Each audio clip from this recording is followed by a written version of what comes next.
Hello everyone. We have discovered a very bizarre case, which is a large-scale and serious smear campaign.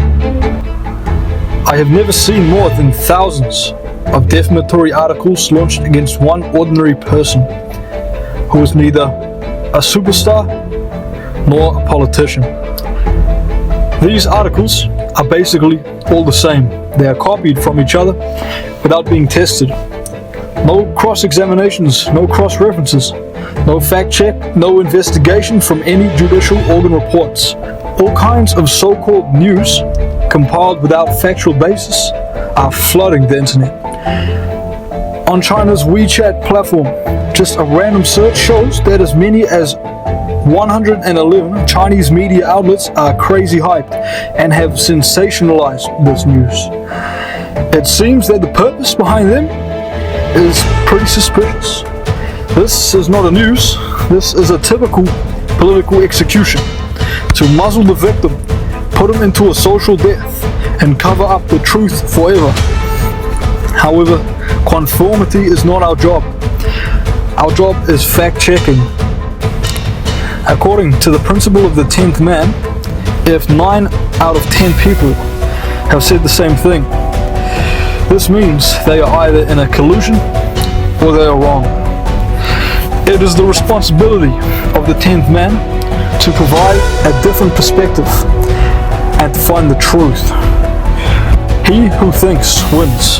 In this case, we hope to uncover the truth and present the real historical facts to the audience. We first went to the website of the Chinese judicial authorities to search for the relevant judgment of Amanda Zhao's case, but there is no criminal judgment of this case. The Chinese judicial authorities have revoked it, perhaps because the Chinese court knew that the case had grave errors. Okay, let's take a look at all the evidence that the Royal Canadian Mounted Police handed over to China under the crazy media sensationalization and political interference from China and Canadian Chinese MP Jenny Y. Ching Kwan back then. This volume of files is all the evidence received by China from Canada. On the first page, we see a certificate from the Consulate General of the People's Republic of China in Vancouver, which proves that the received evidence was transferred from the Burn Bay detachment of the Royal Canadian Mounted Police to the Beijing Public Security Bureau. And on the second page, there is a list of all the witnesses in this case. Although the Canadian police interviewed up to 60 witnesses, none of them pointed a finger at Mr. Lee, except for Han Zhang. His false statement was under coercion and completely inconsistent with the Canadian police's investigation report. The Canadian police illegally obtained these verbal confessions and it was solitary. Therefore, all of Han Zhang's statements were ruled out by the British Columbia Supreme Court as illegal evidence. Fortunately, we found a witness. She clearly knew who killed Amanda Zhao and described the real killer's features as follows: 5'2" to 5'3", white pop, 110 to 125 pounds, looks Italian, black leather jacket, hazel eyes. Unfortunately, there is no further investigation for such an important lead. The real culprit is still at large. Let's continue to look. This is a judicial cooperation agreement between China and Canada. Wow, this is important, subject to the caveat and that the statement made by Zhang Han on November 30th, 2002, December 1st, 2002, and December 2nd, 2002, which was subsequently found to be inadmissible in proceedings in Canada, will not be used against Mr. Lee in criminal proceeding in China. China should not use Zhang Han's illegal statements as so-called evidence, which has already been judged as unlawful by Canadian court. But China has no law, or I should say, the Chinese authorities do not comply with the law.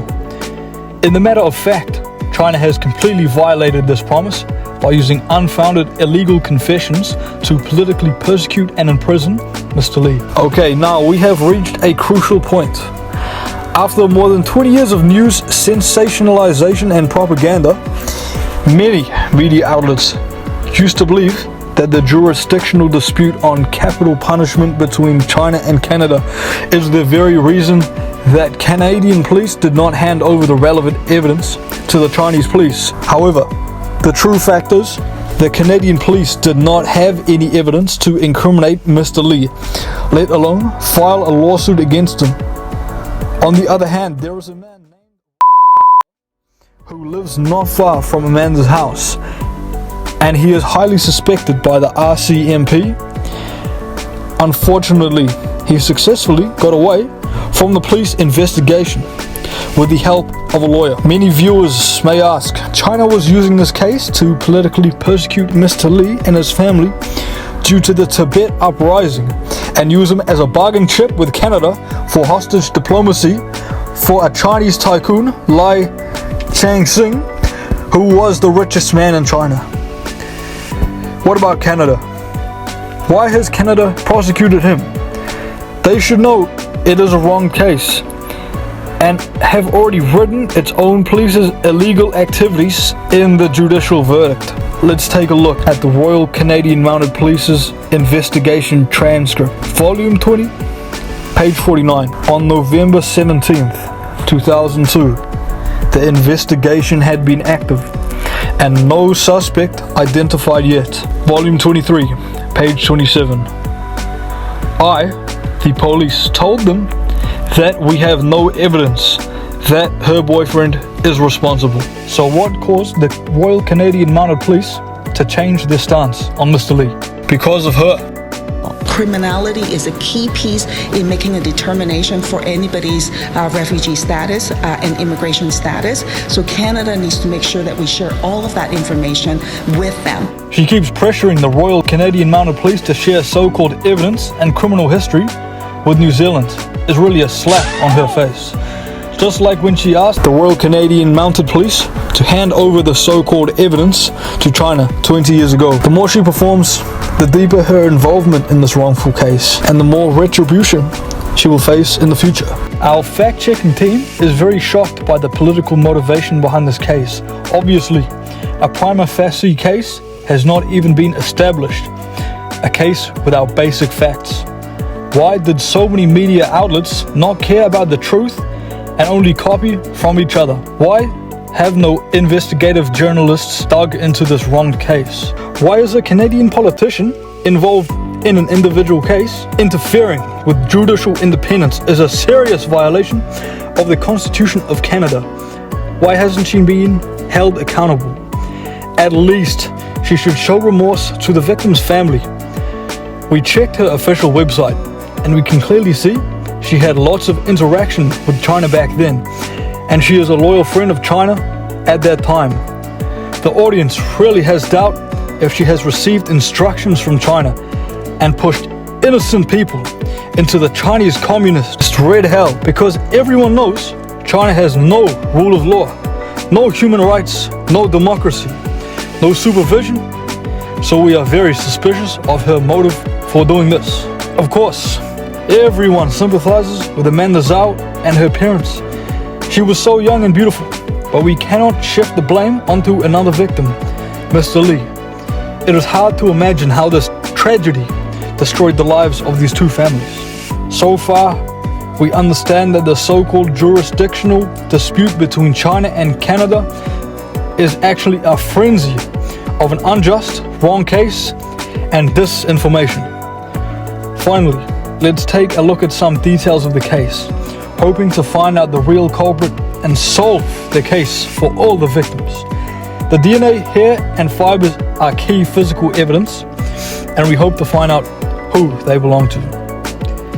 It was tested that they have no link to Mr. Lee or his cousin.